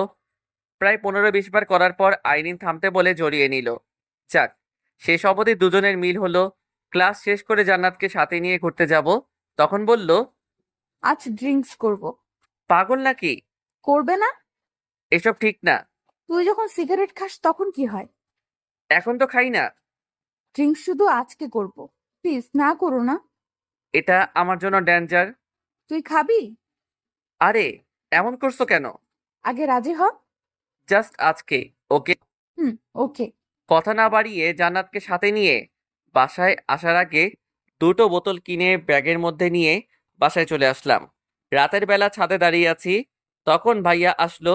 কি করিস? ছাদে যাওয়ার জন্য রেডি হও। মজা নিস? তুই এখানে কেন? ভাবি রুম থেকে বের করে দিয়েছে নাকি? সব সময় মজা করিস না। আচ্ছা, তোদের মাঝে কি কোনো সমস্যা হয়েছে? কেন? সন্তান নেওয়ার কথা বলাতে দুজনের চেহারা খারাপ দেখালো। সত্যি বলতে, আমরা দুজন ওয়াদা করেছি 1 বছর পর সব সিদ্ধান্ত নিব। আর আমাদের মাঝে এখন ঝগড়া চলছে। বাট বোঝা তো যায় না। সবার সামনে চুপ থাকি। ও, দুই ভাই কথা বলছি তখন ভাবি ছাদে এসে আমাকে না দেখে বলল, ছাদে একা না থেকে খেতে আসুন, সবাই খাওয়ার জন্য অপেক্ষা করে আছে। আপনি যান, আমি আসছি। হুম। আপনি করে কেন? বললাম না, ঝগড়া হয়েছে। তোদের ঝগড়া জোস। আর বলিস না ভাই, অনেক কষ্টে আছি। আশা থামিয়ে চল। ছাদে না থেকে দুজন নিচে আসলাম। ডিনার শেষ করে জান্নাতকে চোখের ইশারা করে বললাম রুমে আসতে। রুমে এসে ড্রিঙ্ক সাজাচ্ছি, তখন জান্নাত এসে বসলো। বমি করে দিবে না তো? আগেও কয়েকবার বান্ধবীদের সাথে খেয়েছি। মদখোর। চুপ, রেডি করো। হুম। কথা না বাড়িয়ে বোতল খুলে গ্লাস দিতেই জান্নাত খেয়ে নিল। এত জলদি কেন? আরে তুই দে। হোয়াট ইজ তুই? শালা, কথা না বাড়িয়ে তাড়াতাড়ি দে না। তোমার খেতে হবে না? প্লিজ বেবি, রাগ করো না। আমি এ তো এমনি বলছি। জানি কিভাবে বলছো। বোতল থেকে গ্লাসে নিয়ে দুজন খেতে লাগলাম। একটা সময় জান্নাত আমার শরীরে পড়ে যেতেই আর কিছু মনে নেই। পরের দিন সকালে ঘুম থেকে উঠে মাথাটা প্রচন্ড ব্যথা করছিল। ঘড়িতে সময় দেখে অনেক অবাক হলাম। প্রায় 11টা বেজে গেছে। সচরাচর আমার এক সচরাচর আমার কখনো এমন হয় না। আজ কেন এমন হলো মাথায় আসছে না। আর জান্নাত কোথায় গেল? পাগলিটা তো আমার সাথেই ছিল। ঘুম থেকে উঠে ফ্রেশ না হয়েই জান্নাতের রুমে গিয়ে দেখলাম বসে ফোন টিপছে। কি করো? তুমি কখন উঠলে? মাত্র উঠলাম। কেমন লাগছে? মাথাটা ব্যথা করছে। ঠিক হয়ে যাবে। তুমি কখন রুম থেকে আসছো? ভোর রাতে। তবে তোমার ড্রিঙ্ক করা একটু বেশি হয়েছে, তাই মাথা ব্যথা করছে। আমার তো কিছু মনেই পড়ছে না। কিছু মনে পড়ছে না? না গো। ফ্রেশ হয়ে নাও। তোমাকে দেখতে ইচ্ছে করছিল, তাই আসলাম। ফ্রেশ হয়ে নাও। তুমি চলো। আমি কেন? ব্রাশ করিয়ে দিবে। ঢং বাদ দাও। এখন চুপচাপ রুমে গিয়ে ফ্রেশ হয়ে নাও। যদি না যাই? রুম থেকে বের করে দিব। তাই বুঝি? তাই। তাহলে বের করে দাও। ইচ্ছা নাই। আর এখন ঢং বাদ দিয়ে চলো, ফ্রেশ হবে। চলো। জান্নাতের সাথে রুমে এসে ফ্রেশ হয়ে সকালের খাবার খেয়ে রুমে এসে বসতেই জান্নাত আর ভাবি রুমে আসলো। ফ্রি আছিস? হ্যাঁ, কেন? বাসায় যেতে হবে। আমাকেও? হ্যাঁ, কেন? অনেকদিন যাওয়া হয় না, আর জান্নাত নিজেও যেতে চাইছে। তুমি থেকে যাও। অনেকদিন হলো আব্বু আম্মুর সাথে তেমন কথা হয় না। তুমি ফোন ভাঙার পর থেকে আব্বু ফোন দিয়ে মাঝে মাঝে কথা হয়। কবে যাবে? আজকে। আর আমি? আমাদের রেখে চলে আসবি। তাহলে জান্নাতের সাথে সময় কাটাবো কি করে? তুই কিছুদিন থাকার পর চলে আসবি তাহলে। দেখো ভাবি, তোমার আর ভাইয়ার মাঝে ঝগড়া হয়েছে, তাই বলে আমাদের টানছো কেন? তোকে কে বললো ঝগড়া হয়েছে? কাল ছাদে ছিলাম, আমিও। ও। জান্নাত ইশারা করে জানতে চাইলে চুপ থাকতে বলি, জান্নাত, এখানে থাকবো। না, আমি কেন থাকবো? কারণ তুমি আমার বউ। বিয়েই হলো না, আইসে বউ বানাতে। এই মেয়ে, এত কথা বলো কেন? যেটা বলছি সেটাই হবে। ইচ্ছে হলে যাব, না হলে নাই। আমি যাব। তাহলে রেডি হও। এখনই? হ্যাঁ, কোনো সমস্যা? না, কোনো সমস্যা নাই। রেডি হ। রেডি হও তাড়াতাড়ি। ভাবি রুম থেকে চলে যাওয়ার পর জান্নাতকে পেছন থেকে জড়িয়ে নিয়ে বললাম, কি হয়েছে পাগলিটার? কই কিছু না তো। তাহলে মন খারাপ কেন? আব্বু আম্মুর কথা মনে পড়ছে, তাই এমন লাগছে। এখন যাচ্ছি তো। হুম। পরে যাই। কেন? জান্নাতের চুলের মধ্যে মুখ গুজিয়ে দিতেই আমার থেকে সরে গেল। তুমি রেডি হও। আমাকে কিছু বলতে না দিয়ে জান্নাত রুম থেকে বের হয়ে চলে গেল। শালার কি একটা মাইয়া কপালে জুটছে, রোমান্স করার সময়টাও দেয় না। দাঁড়িয়ে না থেকে রেডি হয়ে নিচে এসে দুজনের জন্য অপেক্ষা করতে লাগলাম। অনেকটা সময় পর দুজন নিচে আসতেই দুজনকে নিয়ে রওনা দিলাম। অনেকটা সময় পর ভাবিদের বাসায় পৌঁছালাম। কয়েকটা দিন খুব ভালো করে কাটানোর পর ভাবি ফোন নিয়ে আমার কাছে আসলো।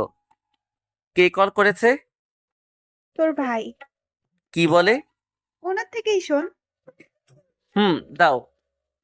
ভাবি থেকে ফোন নিয়ে একটু দূরে চলে গেলাম। হ্যাঁ, বল। তোকে ক্যাম্পে যেতে হবে। কে বললো? কর্নেল শাহিন কল করেছিল। আচ্ছা, আমি কথা বলছি। ঠিক আছে, বাই। কল কেটে দিয়ে স্যারের নাম্বারে কল দিলাম। স্যার, আমি ক্যাপ্টেন নিলয়। হ্যাঁ ক্যাপ্টেন, বলো। স্যার, এখন আমাকে ক্যাম্পে যাওয়ার জন্য কেন বলা হচ্ছে? নতুন কিছু আর্মি নিয়োগ করতে হবে, সেখানে তুমিও থেকে তাদের প্রশিক্ষণ দিবে। স্যার, আমার পরিবর্তে অন্য কাউকে দিলে হয় না? জেনারেল স্যার বলেছেন কবে আসতে হবে? আগামীকাল, সাথে তোমার টিম মেটরাও থাকতে হবে। Yes sir. অপেক্ষা করছি তোমার জন্য। জি স্যার। ইচ্ছা না থাকা সত্ত্বেও আমাকে ক্যাম্পে যেতে হবে, কারণ আমার প্রিয়জনদের রেখে চলে যেতে হবে। ভাবিকে ফোন দিয়ে রুমে গিয়ে কিছু সময় ভাবলাম, জান্নাতকে ডেকে রুমে আনলাম। কিছু কথা ছিল। হ্যাঁ বলো। আগামীকাল যেতে হবে। আসবে কবে? 6 মাস কিংবা 1 বছর। এতটা সময়? প্লিজ মন খারাপ করো না। হুম। অনেক মিস করব। ফোন ব্যবহার করতে দিবে? দিবে, কিন্তু তোমার সাথে কথা বললে সবকিছু ভুলে যাই। যদি প্রশিক্ষণে ভুল করে ফেলি। ও। হুম। দিনটা কোনো রকম কাটিয়ে জান্নাতকে বিদায় দিয়ে বাস স্টপ থেকে সোজা ক্যাম্পে চলে আসলাম। 6 মাস পর দিনগুলো ভালো কাটলেও খুব করে ভালো কাটেনি। আব্বু আম্মু ভাইয়া ভাবি আর পাগড়িটাকে রেখে 6 মাস কাটিয়ে দেওয়া মিস করলেও কষ্ট হয়নি, কারণ আমরা যে বাংলার সৈনিক। তবে আসার সময় অনেক দিনের ছুটি নিয়ে রওনা দিয়েছি। পাশের সিটে ইপ্তি বসে আছে, তবে দুজন শুধু মনের সাথে কথা বলছি। যদিও 6 মাসেও আমাকে ছাড়তে চাইনি, কিন্তু অন্য একজনকে সিলেক্ট করার জন্য আমি মেজর স্যারকে বলাতে আমাদের টিমকে ছুটি করে দেয়। বাসায় এসে কলিং বেল বাজাতে আম্মু দরজা খুলে দিল। আম্মুকে জড়িয়ে ধরে বললাম, কেমন আছো আম্মু? হ্যাঁ বাবা, ভালো আছি। তুই সেখান থেকে আমাদের কেন কল করিস না? সমস্যার জন্য আম্মু। তোর সমস্যাটা কি আজ অব্দি সেটাই জানলাম না। অন্যরা কোথায়? ভিতরে। চলো। হ্যাঁ আয়। সাথে বাসার ভিতরে আসতেই সবাই রুম থেকে বাইরে চলে আসলো। কিন্তু অবাক করা বিষয়, সবাই আসলেও জান্নাতকে দেখতে পাচ্ছিল না। আমাকে দেখে ভাবির বুকটাও ফ্যাকাশে লাগছে। সবার মুখে টুকটাক কথা বলার পর ভাইয়াকে নিজের রুমে নিয়ে আসলাম। কিরে, এভাবে নিয়ে আসলি যে? জান্নাত কোথায়? ওর বাসায়। আমাদের এখানে নাই কেন? জান্নাত নিজে থেকে আসতে চায় না। কেন? জানি না। তুই বাসায় গেছিলি? না। তাহলে বলছিস যে? অরিতা বলেছে, তবে আমি ওদের বাসায় গিয়ে জান্নাতের সাথে কথা বলতে চাইলেও আমাকে বারণ করে। এটার জন্য অনিতার সাথে মাঝে মধ্যেই ঝগড়া হয়, তাই আর বলি না। চল। কোথায়? ওদের বাসায়। এখন? হ্যাঁ এখন। কিন্তু আমাকে হ্যাপি দেখতে চাস? ঠিক আছে, চল। কাউকে কিছু না বলে দুই ভাই জান্নাতের বাসার উদ্দেশ্যে রওনা দিলাম। বাসায় এসে কলিং বেল বাজাতেই আন্টি এসে দরজা খুলে দিল। তোমরা এখানে? জান্নাত কোথায়? রুমে আছে। ওকে, নিচে আসতে বলুন। তোমরা বসো, আমি আসছি। আন্টি আমাদের রেখে উপরে চলে গেল। প্রায় 10 মিনিট পর নিচে আসলেও এসেছে শুধু একা। মা, জান্নাত কোথায়? ও আসতে চাইছে না। ভাইয়া তুই থাক, আমি আসছি। বুঝিয়ে কথা বলবি। দৌড়ে রুমে এসে দরজা নক করলাম। কয়েকবার দরজাতে মারার পর দরজা খুলে আমাকে দেখে আবার যখন বন্ধ করে দিবে, তখনই হাত দিয়ে ধাক্কা দিয়ে দরজা খুলে রুমের ভিতর গিয়ে ঠাস করে 2টো থাপ্পড় মেরে দিলাম। সমস্যা কি তোর? বাসায় তুই যাস না, ভাইয়া আসতে চাইলে তোর আপু আসতে দেয় না, এখন তোর মা তোকে ডাকাতেও তুই কেন নিচে আসছিলি না? জান্নাত চুপ হয়ে আছে। তোকে চুপ থাকতে বলছি। সরি। সমস্যা কি সেটা বল। নিলয়, আমি প্রেগনেন্ট। প্রেগনেন্ট মানে? হ্যাঁ আমি প্রেগনেন্ট। কথাটা শোনার পর কেমন জানি মাথাটা ঘুরতে শুরু করে দিয়েছে। ওর পেটের দিকে তাকিয়ে দেখলাম অনেকটা উঁচু হয়ে আছে। এমন কোনো কিছু কখনো আশা করি নাই। তবুও নিজেকে স্বাভাবিক করে শান্ত কণ্ঠে বললাম, সন্তানের বাবা কে? জান্নাত চুপ করে আছে। সন্তানের বাবা কে? সন্তানের বাবা কে? তুই নিজেই। ভাবি তুমি এখানে? তুই নিজেই এই সন্তানের বাবা। পাগল হয়ে গেছো? পাগল তো তুই ছিলি, যেদিন তুই ড্রিঙ্কস করে অসচেতন ছিলি। মানে? আপু প্লিজ বলো না। আর একবার কথা বললে এখানেই তোকে মেরে ফেলবো। আর তুমি বলো। এবার ভাবি বলতে শুরু করলো। সেদিন তুই অনেক বেশি ড্রিঙ্কস করেছিলি। জান্নাত যখন তোর শরীরের উপর পড়ে যায়, তখন তুই ওকে এমন ভাবে দেখছিলি যেটা স্বয়ং জান্নাত ছাড়া আর কেউ জানে না।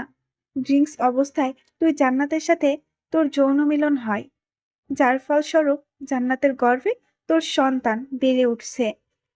তুমি এসব জানলে কি করে? জান্নাত চায় না এটার জন্য তোর কোনো সমস্যা হোক। আমার কি সমস্যা হবে? সেটা জান্নাত বলতে পারবে। ভাবিকে কিছু না বলে জান্নাতের দিকে তাকিয়ে বললাম, কি সমস্যা? কোনো সমস্যা না। বলবি নাকি মাইর খাবি? তুমি বলেছিলে তোমার সাথে কথা বললে তুমি প্রশিক্ষণে সব ভুলে যাও, তাই কাউকে জানাইনি। ভাবি তুমি বাইরে যাও, ঠিক আছে। আমার ইচ্ছা করছে তোকে এখন মাইর দিতে। সরি। আরে এটা আমাদের সন্তান, আমাকে বললে আমার থেকে আর কেউ এত খুশি হবে না। আর তুই আমার থেকে লুকাইছিস? সরি। কোনো সরি নাই, শাস্তি পেতে হবে। কি শাস্তি? পরশু আমাকে বিয়ে করতে হবে। আমি রাজি। রাজি? হুম। ওলে বাবুলে, থাপ্পড় অনেক জোরে লেগেছে বুঝি? মেরে এখন আদর করতে আসছে। আচ্ছা, এখন আমি সর। জড়িয়ে ধরো। আসো। জান্নাতকে বাহুডোরে নিয়ে বললাম, অনেক ভয় পেয়ে গেছিলাম, ও রাগ হচ্ছিল অনেক। তাই? হুম। আই লাভ ইউ পাগল। আই লাভ ইউ টু বেআইন। আমাদের সম্পর্ক কি বলো তো? বর বউ। আরে না, প্রথমে ব্রেকআপ তারপর বেয়ার। এক্স যখন বেআইন। হুম।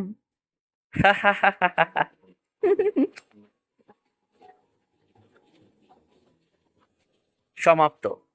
সম্পূর্ণ গল্পটা কেমন লেগেছে জানাবেন, ভুল হলে ক্ষমা করবেন, আর সবাই গঠনমূলক কমেন্ট করবেন। আল্লাহ হাফেজ।